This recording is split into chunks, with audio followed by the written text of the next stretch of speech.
இந்த வீடியோவில் unit 1 Indian constitutions part 2 பார்ப்போம். பார்ட் 1ல் directive principles of state policy வரையும் பார்த்தாச்சு. இந்த வீடியோவில் ஃபண்டமெண்டல் டியூட்டிஸ்லேருந்து புக் பேக் கொஷின்ஸ் வரையும் டிஸ்கஸ் பண்ணியாச்சு. அண்ட் நான் கொடுத்துருக்க நோட்ஸ்க்கான பிடிஎஃப்பும் புக்கோட பிடிஎஃப் ஹைலைட் பண்ணியும் அதுக்கான பிடிஎஃப்பும் டிஸ்கிரிப்ஷனில் கொடுத்துருக்கேன், காப்பி பண்ணிக்கோங்க. இப்போ லெசனுக்குள்ளே போகலாம். Fundamental duties. இந்த ஃபண்டமெண்டல் டியூட்டிஸை சோவியட் யூனியன் கான்ஸ்டிடியூஷனில் நம்ம இன்ஸ்பயர் ஆகி தான் இந்தியன் கான்ஸ்டிடியூஷனில் அடாப்ட் பண்ணாங்க. 1976 காங்கிரஸ் பார்ட்டி ஃபண்டமெண்டல் டியூட்டிஸை மேக் பண்ண சொல்லி சர்தார் ஸ்வாரன் சிங் கமிட்டிக்கு ரெக்கமெண்ட் பண்ணுறாங்க. ஸோ 42nd அமெண்ட்மெண்ட் ஆக்ட் 1976 சிட்டிசன்ஸோட ரெஸ்பான்சிபிலிட்டிஸை ஆட் பண்ணுறாங்க, அதாவது பொறுப்புகளை ஆட் பண்ணுறாங்க. அதுக்கு நேம் தான் ஃபண்டமெண்டல் டியூட்டிஸ். அது நியூ பார்ட்டில் part 4A under the article 51A add பண்ணுறாங்க.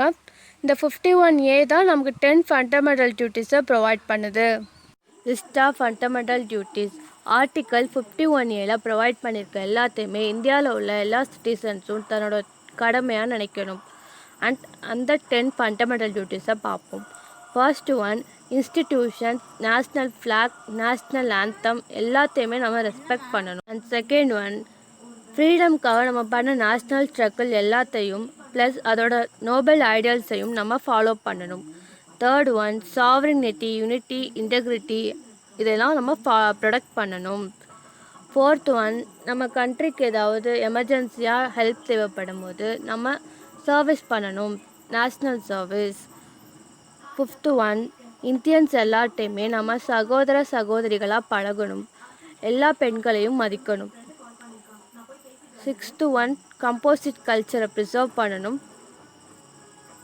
அண்ட் செவன்த்து ஒன், நேச்சுரல் என்விரான்மெண்ட்டை நம்ம ப்ரொடெக்ட் பண்ணணும்.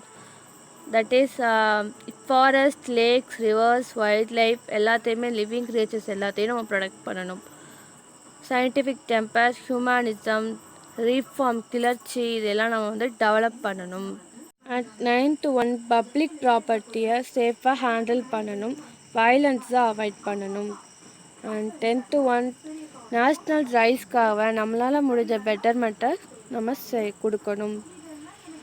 11th fundamental duties article 51A 86th amendment act 2002 தான் இன்ட்ரடியூஸ் பண்ணாங்க. இதில் என்ன சொல்கிறாங்கன்னா 6 to 14 இயர்ஸ்க்கு உள்ள சைல்டு எல்லாருக்கும் நம்ம எஜுகேஷன் ப்ரொவைட் பண்ணணும்.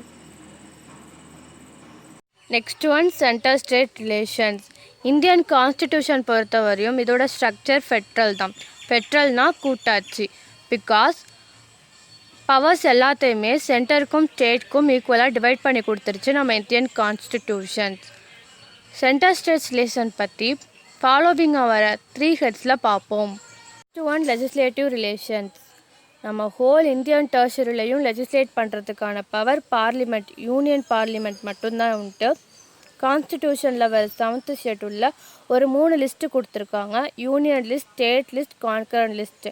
யூனியன் லிஸ்ட்டில் 97 டிபார்ட்மெண்ட் வரும், ஸ்டேட் லிஸ்ட்டில் 66 டிபார்ட்மெண்ட்ஸ் வரும், அண்ட் கான்கரண்ட் லிஸ்ட்டில் 47 டிபார்ட்மெண்ட்டும் அடங்கும்.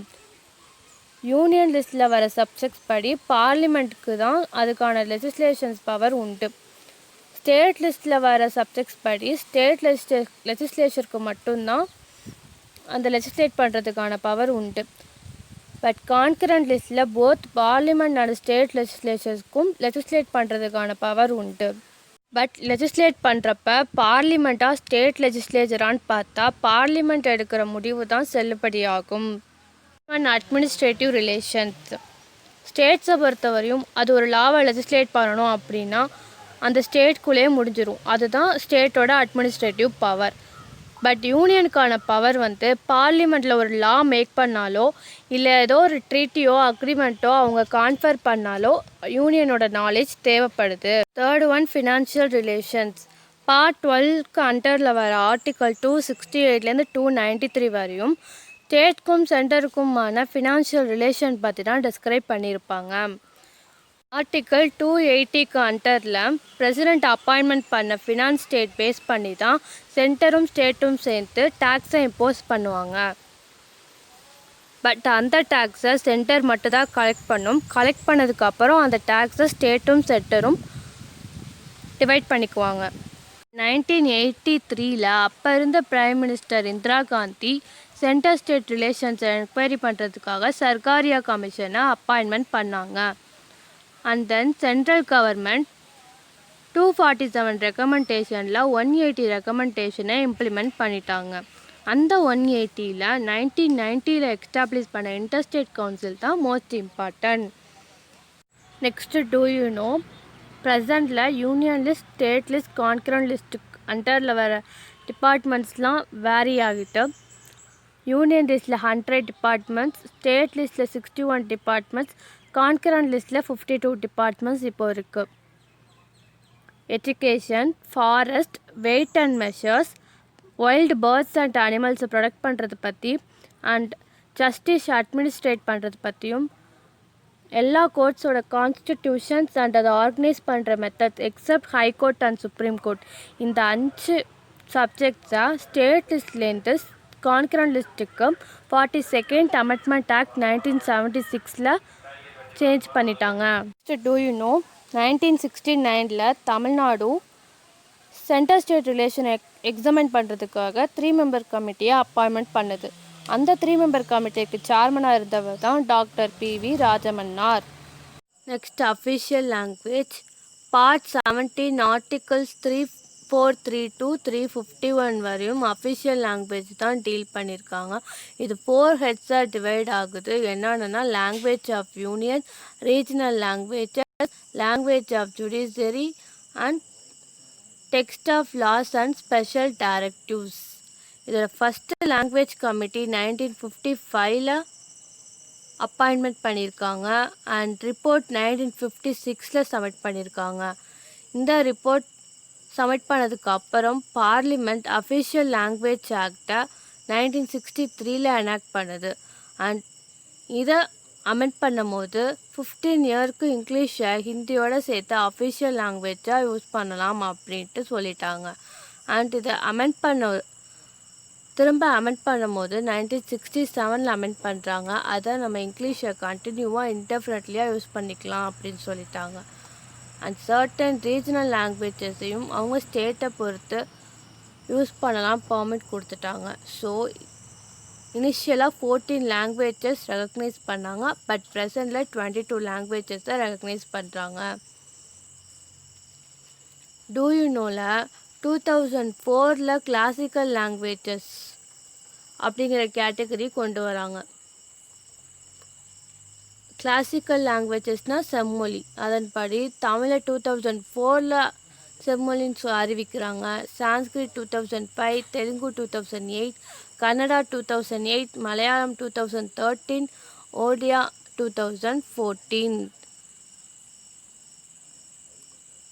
அண்ட் இந்த 14 ரீஜனல் லாங்குவேஜஸை பற்றி 8th ஷெட்யூலில் இன்க்ளூட் பண்ணியிருக்காங்க. Next one emergency provisions. 3 types of emergencies இருக்குது. First one national emergency, state emergency and financial emergency. National emergency article 352 அண்டரில் வரும். இந்த எமர்ஜென்சியை நம்ம இந்தியாவுக்கு ஏதாவது பாதுகாப்பு இல்லாமல் இருந்தால் பிரசிடெண்ட் இதை டெக்ளேர் பண்ணலாம். அண்ட் இது 2 டைப்ஸ் ஆஃப் நேஷ்னல் எமர்ஜென்சி இருக்குது. External emergency, internal emergency. External emergency அப்படின்னா நம்ம வெளிநாடுகளால் ஒரு போரோ இல்லை அவங்களால ஏதாவது ப்ரெஷர் வந்துச்சுன்னா அப்போ நான் டெக்ளேர் பண்ணுற எமர்ஜென்சி தான் எக்ஸ்டர்னல் எமர்ஜென்சி. அதே நம்ம இந்தியாவுக்குள்ளேயே ஏதாவது புரட்சி அது மாதிரி ஏதாவது வந்தால் அப்போ டெக்ளேர் பண்ணுற எமர்ஜென்சி இன்டர்னல் எமர்ஜென்சி. இந்த இன்டர்னல் எமர்ஜென்சி 3 இயர்ஸில் டெக்ளேர் பண்ணியிருக்காங்க. அது என்னென்னா 1962, 1971 and 1975. Second one state emergency article 356 அண்டரில் வருது. ஸ்டேட் கவர்மெண்ட்னால ஸ்டேட்டை ரூல் பண்ண முடியாமல் ரொம்ப டிஃபிகல்ட்டாக இருக்கிற கண்டிஷன்ஸ் இருக்குது அப்படிங்கிறத கவர்னர் ரிப்போர்ட்ஸ் பண்ணார்னா பிரசிடெண்ட் இந்த எமர்ஜென்சியை டெக்ளேர் பண்ணலாம். இது ஆர்டிக்கல் 352 அண்டர்லேயோ இல்லை எலெக்ஷன் கமிஷனுக்கு அசம்பிளி எலெக்ஷனை நடத்துறதுக்கு டிஃபிகல்ட்டாக இருக்குது. இந்த மாதிரி சுச்சுவேஷனில் இந்த எமர்ஜென்சி 1 இயர் வரையும் பாசிபிளாக கண்டினியூ பண்ணலாம். பட் இதோட மேக்ஸிமம் டியூரேஷன் 3 இயர்ஸ் தான். இந்த எமர்ஜென்சியை டிக்ளேர் பண்ணாங்கன்னா ஸ்டேட் அதோட தன்னாட்சி அட்டானமியை சட்டமன்றத்தில் இழந்துடும். அண்ட் ஸ்டேட் லெஜிஸ்லேச்சரையும் சஸ்பெண்ட் பண்ணிடுவாங்க. ஸ்டேட்டை கவர்னர் தான் பிரசிடென்ட் பார்வையில் அப்புறம் ரூல் பண்ணுவார். இதை ஃபர்ஸ்ட் டைம் 1951 பஞ்சாபில் பிரசிடென்ட் ரூல்ஸ் நடந்திருக்கு. Financial emergency next one. இது ஆர்டிக்கல் 360 அண்டரில் வரும். ஃபினான்ஷியல் ஸ்டேட்டஸ் டேஞ்சரஸ் ஜோனில் இருந்தால் பிரசிடென்ட் இந்த எமர்ஜென்சியை டிக்ளேர் பண்ணுவாங்க. அண்ட் ஸ்டேட் அண்ட் யூனியன் கவர்மெண்ட்டில் வேலை பார்க்குற எல்லா பர்சன்ஸும் including supreme court high court ஜட்ஜஸோட சேலரிஸை ரெடியூஸ் பண்ணுறது தான் இந்த டைப் ஆஃப் எமர்ஜென்சி. இந்த எமர்ஜென்சியை அந்தளவுக்கு இந்தியாவில் டிக்ளேர் பண்ணது கிடையாது. அண்ட் இந்த 3 ஆர்டிக்கலையும் நீங்கள் எப்படி ஞாபகம் வச்சுக்கணும் அப்படின்னா, ஃபர்ஸ்ட் ஒன் நேஷ்னல் எமர்ஜென்சி 352, அதோட 4 ப்ளஸ் பண்ணிங்கன்னா ஸ்டேட் எமர்ஜென்சி 356, அதோட 4 ப்ளஸ் பண்ணிங்கன்னா ஃபினான்ஷியல் எமர்ஜென்சி 360, அதோட ஒரு 8 ப்ளஸ் பண்ணிங்கன்னா டைப்ஸ் ஆஃப் அமெண்ட்மெண்ட்ஸ் எதாவது ப்ரொவைட் பண்ணுவாங்க அப்படிங்கிற ஆர்டிக்கல். இது மாதிரி ஷார்ட்கட்டாக எல்லா ஆர்டிக்கல்ஸும் மெமரியில் வச்சுக்கோங்க. And next one amendment of the constitution. Amendment அப்படிங்கிற வேர்ட் என்ன டினோட் பண்ணுதுன்னா சேஞ்ச், இம்ப்ரூவ்மெண்ட், மாடிஃபிகேஷன். அதாவது ஒரு கான்ஸ்டிடியூஷனை நம்ம சேஞ்ச் பண்ணுவோம் அண்ட் மாடிஃபை பண்ணுறோம்ல, அதுக்கு பேர் தான் அமெண்ட்மெண்ட். அண்ட் ஆர்டிக்கல் 368 பார்ட் 20 என்ன ப்ரொவைட் பண்ணியிருக்காங்கன்னா, பார்லிமெண்ட் ஒரு கான்ஸ்டிடியூஷன் எப்படி அமெண்ட் பண்ணணும் அண்ட் அதோட ப்ரொசீஜர்ஸ்லாம் ப்ரொவைட் பண்ணியிருக்காங்க. And next procedure of amendment பார்ப்போம். இப்போ ஒரு கான்ஸ்டிடியூஷனை அமெண்ட் பண்ணதுக்கப்புறம் அதை பார்லிமெண்ட்டில் இருக்க 2 ஹவுஸுக்கும் இன்ட்ரடியூஸ் பண்ணணும். அந்த கான்ஸ்டிடியூஷனை பார்லிமெண்ட்டில் இருக்க 2/3 மெம்பர்ஸ் ஓட் பண்ணி மெஜாரிட்டியாக இருந்தால் தான் பிரசிடெண்ட்டுக்கு சென்ட் பண்ணணும். பிரசிடெண்ட் அதை ஏற்றுக்கிட்டதுக்கு அப்புறம் தான் அந்த கான்ஸ்டிடியூஷனை அமெண்ட் பண்ணணும். இந்த வகையான அமெண்ட்மெண்ட்டை கொண்டு வரதுக்கு பார்லிமெண்ட்டுக்கு மட்டும்தான் பவர் இருக்குது, ஸ்டேட் லெஜிஸ்லேச்சர்ஸ்க்கு கிடையாது. Next types of amendments. Article 368 நமக்கு 3 டைப் ஆஃப் அமெண்ட்மெண்ட்டாக சொல்லுது. அதுக்கு முன்னாடி சிம்பிள் மெஜாரிட்டினா என்ன, ஸ்பெஷல் மெஜாரிட்டினா என்னன்னு தெரிஞ்சுக்கலாம். சிம்பிள் மெஜாரிட்டினா மெஜாரிட்டியும் இல்லாமல் மைனாரிட்டியும் இல்லாமல் இடப்பட்டது தான் சிம்பிள் மெஜாரிட்டி.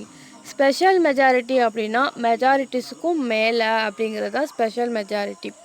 இதில் ஃபஸ்ட்டு டைப் ஆஃப் அமெண்ட்மெண்ட் பார்லிமெண்ட்டில் சிம்பிள் மெஜாரிட்டி இருந்தாலே போதும், இம்ப்ளிமெண்ட் பண்ணலாம். செகண்ட் டைப் ஆஃப் அமெண்ட்மெண்ட் பார்லிமெண்ட்டில் ஸ்பெஷல் மெஜாரிட்டி இருந்தால் தான் பண்ண முடியும். அண்ட் தேர்ட் ஒன் பார்லிமெண்ட்டில் ஸ்பெஷல் மெஜாரிட்டியும் வேணும், ஸ்டேட் லெஜிஸ்லேச்சர்ஸ்லேயும் half of the members vote பண்ணியிருக்கணும் இதை கொண்டு வரலாம் அப்படின்னா மட்டும்தான் அந்த அமெண்ட்மெண்ட்டை இம்ப்ளிமெண்ட் பண்ண முடியும். அண்ட் யூனோ பார்த்தோன்னா 42nd அமெண்ட்மெண்ட் ஆக்ட், அதில் தான் நம்ம பாதி தான் ஆட் பண்ணியிருக்கோம்.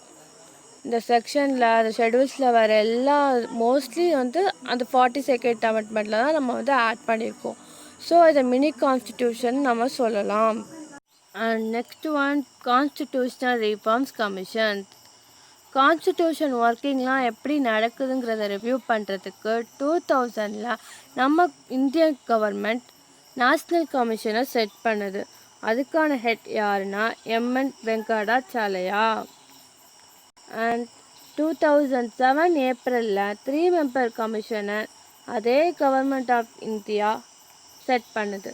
அதுக்கான ஹெட் MM புன்சி. ஓகே, இதோட lesson over. Questions. First one, which of the following sequences is right regarding the preamble? இதுக்கு D answer, sovereign socialist secular democratic republic. இதுக்கு ஷார்ட்கட் நான் ஏற்கனவே சொல்லிட்டேன், சவுசோசெக் டிஆர்னு மெமரியில் வச்சுக்கோங்க. Second one, how many times has the preamble to the constitution of India amended? 42nd amendment act 1976 படி ஒரு தடவை மட்டும்தான் ப்ரியாம்பிளை அமெண்ட் பண்ணியிருக்காங்க. ஸோ இதோட answer once. Indian Constitution gives to its citizens single citizenship? The answer. Fifth one, foreigner can acquire Indian citizenship through வாரிசு மூலமாகவோ பதிவு மூலமாகவோ அவங்க ஃபாரினர்லாம் சிட்டிசன்ஷிப் பெற முடியாது. நேச்சுரலைசேஷன் மூலமாக தான் ஃபாரினர் சிட்டிசன்ஷிப் பெற முடியும். Fifth one, find the odd one out. Rights to equality, exploitation and educational ரைட்ஸ்லாம் ஃபண்டமெண்டல் ரைட்ஸ் கண்டரில் வந்துடும். ரைட் டு ப்ராப்பர்ட்டி தான் 300A சேஞ்ச் பண்ணிட்டாங்க. ஸோ இல்லை odd one out right to property தான். Sixth one of the following is not an instance of a exercise of a fundamental right. Fundamental ரைட்டில் இல்லாதது என்னன்னு பார்த்தோன்னா ஒர்க் பற்றியும் சொல்லியிருப்பாங்க, மிஷன் ஸ்கூல்ஸ் பற்றி சொல்லியிருப்பாங்க, சேலரி, கவர்மெண்ட் ஜாப் எல்லாமே சொல்லியிருப்பாங்க. பட் ப்ராப்பர்ட்டியை பற்றி சொல்லியிருக்க மாட்டாங்க. ஏன்னா ரைட் டு ப்ராப்பர்ட்டி செப்பரேட் பண்ணியாச்சு. ஸோ டி தான் இதில் இல்லாதது. So answer is D. Seventh one, if the fundamental rights of Indian citizens are violated they possess the right to have an access to. இப்போ இந்த கொஷின்ஸ் எடுத்துட்டோன்னா இதுக்கு நம்ம answer தெரியலனா கூட பேசிக் ரூல்ஸை வச்சு நம்ம கரெக்டாக சொல்லலாம். இப்போ நம்ம பொதுமக்களுக்கு ஒரு பிரச்சனை அப்படின்னா பார்லிமெண்ட்டையும் அணுக முடியாது, ஒரு ஆளுநரையும் அணுக முடியாது, பிரசிடெண்ட்டையும் அணுக முடியாது. ஆனால் சுப்ரீம் கோர்ட்டை நம்ம அணுக முடியும். அந்த மாதிரி ப்ராக்டிக்கலாக திங்க் பண்ணி கூட சில கொஷின்ஸ்க்கு நம்ம ஆன்சர் பண்ண முடியும். ஸோ இந்த ஆன்சருக்கு the supreme court of India தான். And next one, eighth, which one of the following rights was described by Dr. B.R. Ambedkar as the heart and soul of the Constitution? கண்ணை மூடிட்டு சொல்லலாம், right to constitutional remedies தான் இதுக்கு answer. Ninth one, how can the fundamental rights be suspended? எந்த நேரத்தில் fundamental rights suspend ஆகும் அப்படின்னா national எமர்ஜென்சியில் தான் பிரசிடென்ட் ஆர்டர்ஸ் படி சஸ்பெண்ட் பண்ண முடியும். So answer is C. Tenth one, we borrowed the fundamental duties from them. Fundamental duties நம்ம Soviet யூனியன்லேருந்து பாரோ பண்ணியிருக்கோம். சோவியட் யூனியன் ரஷ்யனில் உள்ளது. ஸோ ரஷ்யன் கான்ஸ்டியூஷன் தான் ஆன்சர்.